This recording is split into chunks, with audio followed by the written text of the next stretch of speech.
Paint వేసింది కదా, అవి వాకింగ్ అది ముందు బాగా ఉండేలా దమ్ వెళ్తే ముందు ఆగిపోయినట్టు ఒకసారి సడన్గానే ఎదురయ్యింది. దాన్ని మీరేం ప్రభావ నాకు చూపించాము, అక్కడనే మోకలు తీసి ప్రార్థన చేసుకున్నాను. 5 నిమిషాలు కన్నం తినే టైంకు అయ్యారు ఫోన్ చేసి ప్రార్థన చేయించుకొని ఆయన చేయించుకోమని చెప్పమని చేశాను. అయితే చేసి కొంచెం పడుకున్నా తీయడం అక్కడ చేస్తాను. సోమవారం నాడు హాస్పిటల్కి పోయాను. ఆ టెస్టులు అన్నీ అయినాక అమ్మాయిని సరిపోయి బ్లడ్ లేదు, బ్లడ్ ఇవ్వాలి అన్నాను.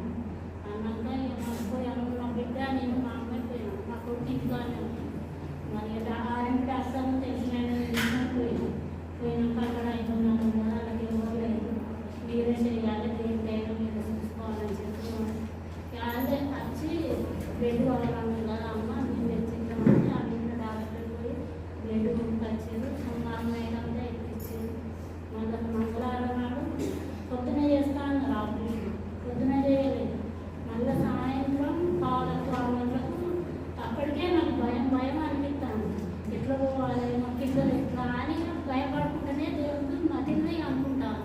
దేవుడు నువ్వే నా పిల్లలు నేను తప్పనైతే నాకు ఎవరు లేదన్నాయి.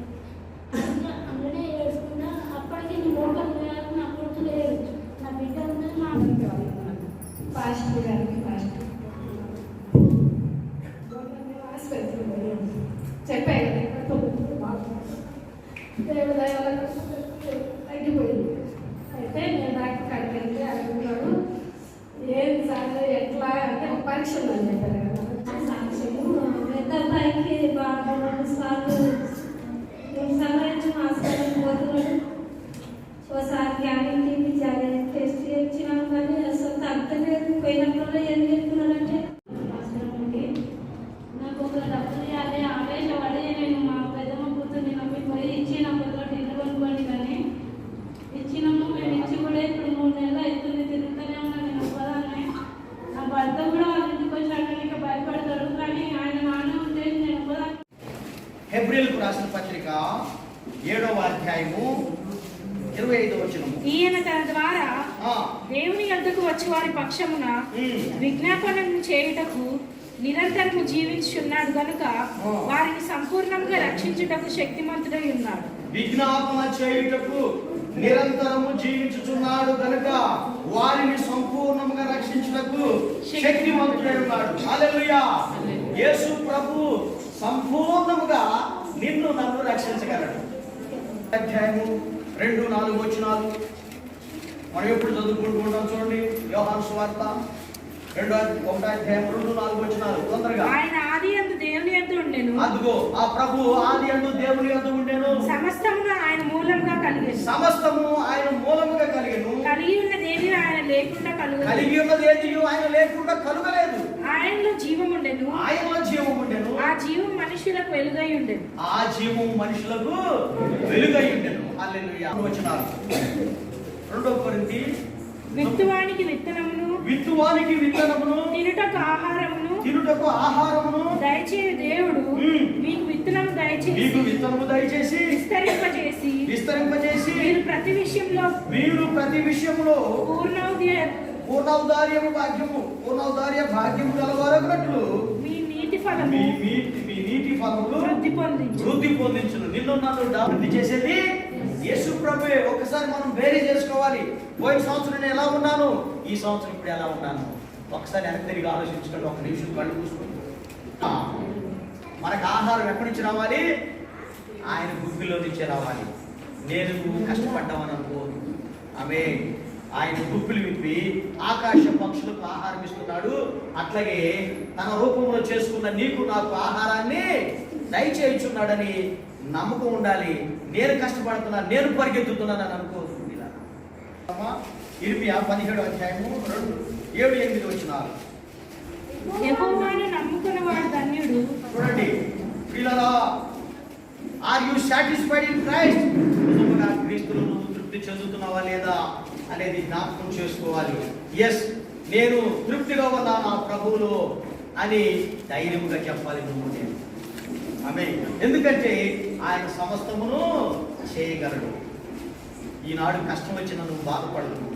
ఈ కష్టం ఎల్లకాలము ఉండదు. గుర్తుపెట్టుకోండి. రాత్రి ఏడుపు వచ్చినను ఉదయం ఏం కలుగును? సంతోషం కలుగు. రాత్రి ఏడుస్తుంది. నమ్ముకున్నవాడు ధన్యుడు. యెహోవాను నమ్ముకున్నవాడు ధన్యుడు. యెహోవా వానికి ఆశ్రయముగా ఉండును. అద్దుగో దేవుడే మనకి ఆశ్రయముగా. నేను గుడి చేసుకున్నాను, నేను డాబా కట్టుకున్నాను, నేను బిల్డింగ్ కట్టుకున్నానంటే నో. మనకు ఆశ్రయం ఎవరు? దేవుడే. నీకంటే నాకు క్షేమాధారం ఏదీ లేదని యెహోవాతో నేను మనవి చేయుదును. భక్తులే శ్రేష్ఠులు, వారు నాకు కేవలము ఇష్టలు. దేవునికి ఇష్టలు ఎవరంటే భక్తులు. భక్తులు ఎవరంటే ఆయన సన్నిధికి వచ్చి ప్రార్థించువారు, ఆయన సన్నిధికి వచ్చి ఆయన స్తుతించువారు, ఆయన సన్నిధికి వచ్చి ఆయన వాక్యాన్ని వినువారు భక్తులు.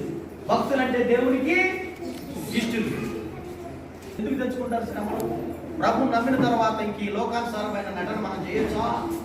చేయకూడదు. నా స్వాస్థ్య భాగము, నా పానీయ భాగము, నీవే నా భాగమును కాపాడుచున్నావు.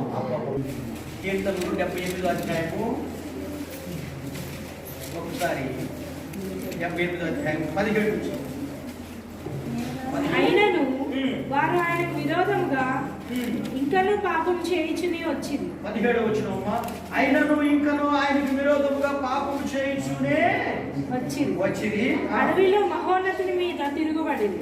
అడవిలో తమ హృదయములలో దేవుని శోధించింది. తమ హృదయములందు దేవుణ్ణి శోధించింది. ఈ అరణ్యంలో దేవుడు భోజనం సిద్ధపరచగలరా అని అనుచు వారు దేవునికి విరోధంగా మాట్లాడారు. చూసారా? దేవునికి విరోధముగా అన్ని చూసి అన్ని అనుభవించి కూడా ఇక దేవుణ్ణి ప్రశ్నిస్తుంటాం మనం. తండ్రి తన పిల్లలు ఎదుట ఎట్లా కోపం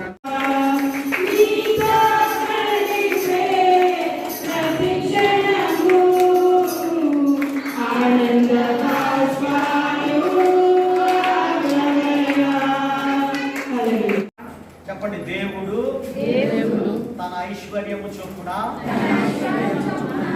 క్రీస్తు యేసునందు మహిమలో మీ ప్రతి అవసరమును తీర్చును.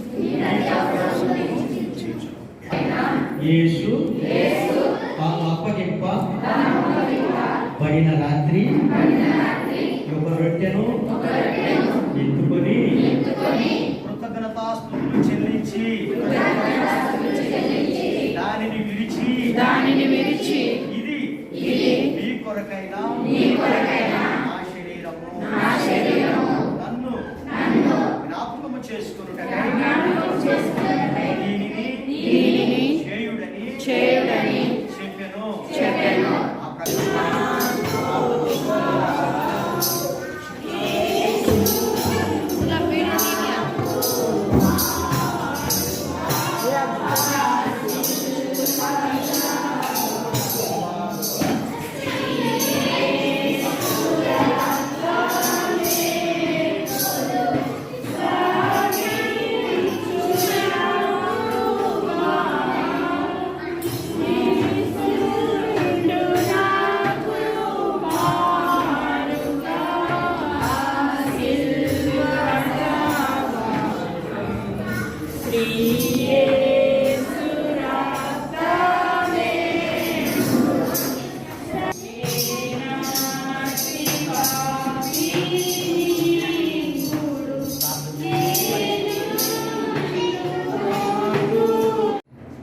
మేము చేసిన అపరాధం కొరకి, మేము చేసిన జ్ఞానం కొరకి ఏ ప్రభు ఆ కలవరిశిలో ప్రాణాన్ని బలిపెట్టి రక్తం చెందించి తన రక్తం ద్వారా పాపం నుంచి విధించి పాపం నుంచి మమ్మల్ని వేరు చేసి ఈ సన్నిధానంలో నిలబెట్టి జ్ఞానం కొరకు మా ప్రియ ప్రభు ద్వారా మేమేమిచ్చిన మీరు తీర్చుకోగలుగుతున్నాము.